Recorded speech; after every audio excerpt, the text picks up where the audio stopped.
다이아몬드는 비싸고 물은 쌉니다. 너무 당연하죠. 그런데 사막 한가운데서 사흘을 헤맸다고 해봅시다. 누가 다이아몬드 한 줌과 물 한 병을 내밉니다. 뭘 고르시겠습니까?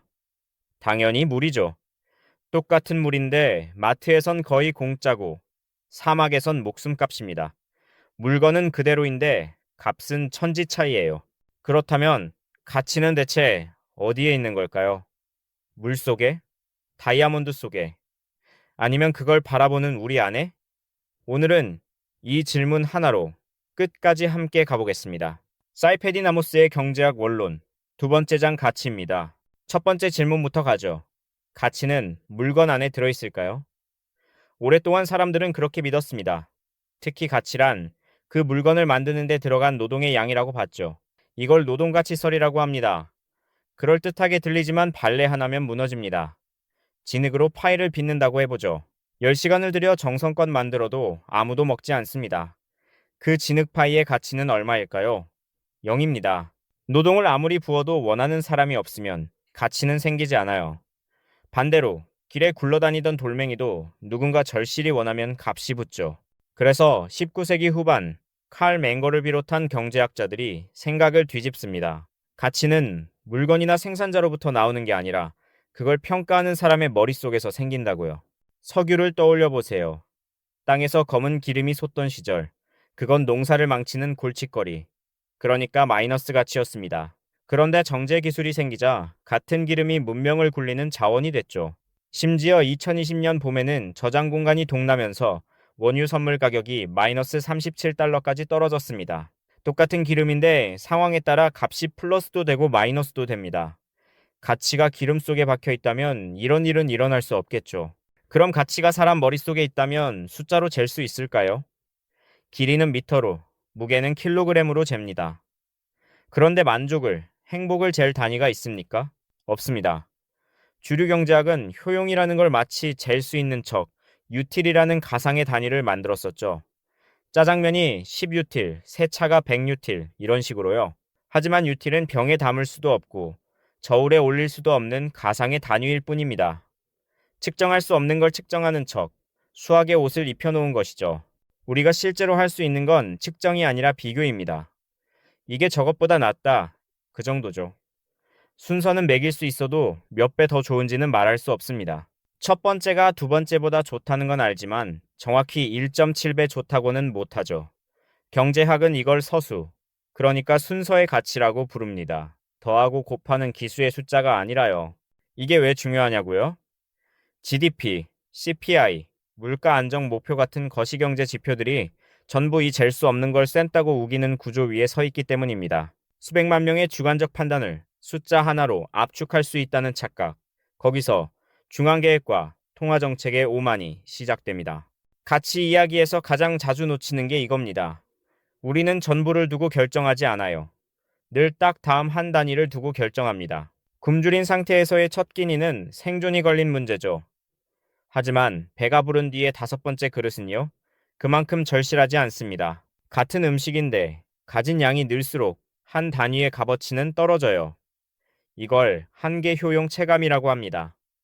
그래서 가치는 늘 가장자리, 그 마지막 한 단위에서 결정됩니다. 여기서 가치가 왜 사람 마음에서 생기는지가 풀립니다. 세상은 희소하거든요. 모든 걸 다 가질 수 없으니 우리는 늘 이것과 저것을 견줘 하나를 고릅니다. 바로 그 견주는 행위가 곧 가치 평가예요. 희소함이 비교를 부르고 비교가 가치를 낳습니다. 이게 교환의 비밀도 설명합니다. 제가 가진 사과를 당신의 빵과 바꾼다고 해보죠. 둘 다 거래에 응한다는 건 저는 빵을 사과보다 높게 보고 당신은 사과를 빵보다 높게 본다는 뜻입니다. 양쪽 모두 자신에게 더 가치 있는 것을 얻는다고 판단했기 때문에 거래가 성사되는 겁니다. 만약 가치가 물건에 객관적으로 박혀 있다면 거래는 늘 한쪽이 손해여야 하죠. 그런데 현실의 자유로운 거래에선 둘 다 웃으며 헤어집니다.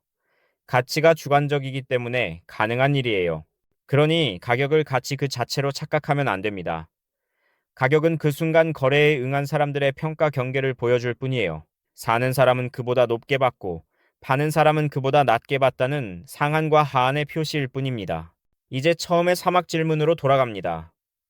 물이 싼 건 물이 덜 중요해서가 아니라 우리가 늘 물이 흔한 곳에 살아서 그 마지막 한 모금이 절실하지 않기 때문입니다. 다이아몬드는 워낙 귀하니 그 한 알이 가장 값진 용도에 쓰이죠. 결국 희소성이 한계 가치를 결정하는 겁니다. 수백 년 묵은 물과 다이아몬드의 역설이 주관적 가치와 한계 효용이라는 두 열쇠로 풀립니다. 그리고 바로 여기서 비트코인을 향한 가장 흔한 두 가지 비판이 무너집니다. 첫째, 비트코인은 내재 가치가 없다는 비판이죠. 그런데 이 장의 결론이 뭐였습니까? 어떤 물건에도 내재된 가치란 없다는 겁니다. 금도, 달러도 마찬가지예요. 가치는 그걸 쓰는 사람의 평가에서 나옵니다. 그러니 내재 가치가 없다는 말은 비트코인만의 약점이 아니라 세상 모든 재화에 똑같이 해당하는 말이에요. 진짜 물어야 할 질문은 내재 가치가 아니라 희소성입니다. 둘째, 가격이 출렁이니 가치가 없다는 비판입니다. 하지만 가격은 가치가 아니라고 했죠. 가격은 그 순간 사람들의 평가 경계일 뿐, 가치 그 자체의 측정값이 아닙니다. 변동성은 가치의 부재가 아니라 시장이 아직 이 자산을 발견해가는 과정이에요. 그래서 핵심은 희소성으로 좁혀집니다. 비트코인은 발행량이 2100만 개로 고정돼 다음 한 단위가 결코 흔해질 수 없습니다. 한계 효용이 묽어질 수가 없는 구조죠. 반면 법정화폐는 끝없이 찍어내 다음 한 단위가 계속 흔해지고 그만큼 한 단위의 가치는 꾸준히 묽어집니다. 같은 가치 이론을 두 화폐에 똑같이 적용했을 뿐인데 결론은 정반대로 갈립니다. 정리하면 이렇습니다. 가치는 물건 속에 박혀있지 않습니다. 그걸 바라보는 사람의 마음에서 생기죠. 그래서 숫자로 잴 수 없고 오직 비교될 뿐입니다. 우리는 늘 희소한 다음 한 단위를 두고 견주며 바로 그 견주기가 가치를 낳습니다. 그러니 내재 가치가 있느냐 없느냐는 틀린 질문이에요. 옳은 질문은 단 하나. 무엇이 희소한가입니다. 무한히 찍어낼 수 있는 것의 한 단위는 끝없이 묽어지고 영원히 희소한 것의 한 단위는 그 값어치를 지켜냅니다. 결국 가치 이론이 우리에게 가리키는 것은 가장 희소한 돈입니다. 다음 편에서는 이 모든 선택과 평가의 바탕에 깔린 가장 근본적인 자원을 다룹니다.